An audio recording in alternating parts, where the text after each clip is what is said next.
Frères et sœurs, chers auditeurs, la liste de la Fédération protestante nous invite à lire en ce moment le Sermon sur la montagne, dans lequel, après les béatitudes, Jésus posait un certain nombre d'antithèses, dont voici le modèle. Vous avez entendu qu'il a été dit, mais moi, je vous dis. En ce début d'année, il n'est pas anodin de poursuivre notre réflexion sur la loi de Dieu au moment où il nous arrive de prendre de bonnes résolutions que nous ne tiendrons pas. Demandons-nous ce que Jésus pense de ceci et aussi de celles que la Bible nous proposait.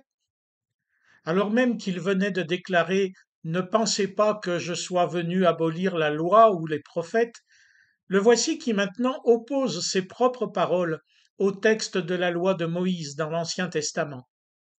Ce faisant, il reprochait aux gens de se contenter d'appliquer cette loi, ces commandements, par devoir, et sans chercher au-delà, sans en chercher le sens dans le respect de leurs frères et sœurs.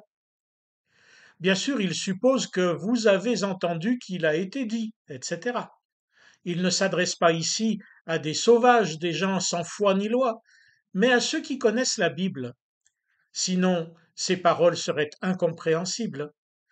La loi de Moïse demandait de limiter la vengeance à une juste réparation, de respecter le couple d'autrui, d'accomplir ses propres engagements.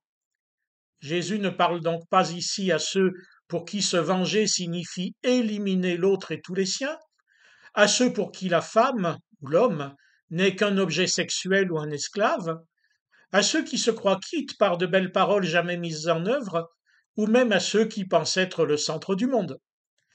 Jésus parle à ceux qui se préoccupent d'aimer Dieu et leur prochain. Il les invite à aller au-delà des commandements et de la morale.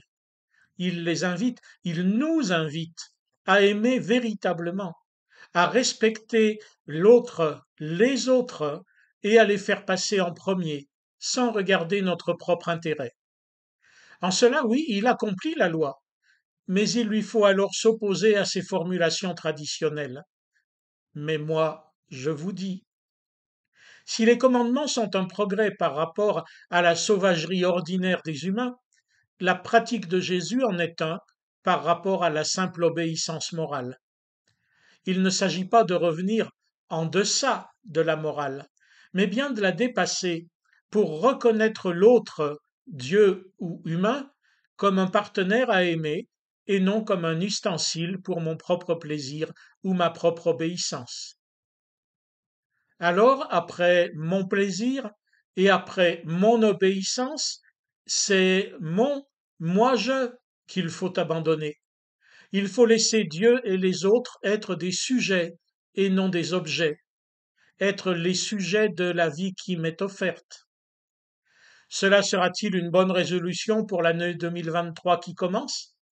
Laisser Dieu être Dieu et vivre par et pour les autres. Jésus nous y aide. Alors, bonne année, à bientôt.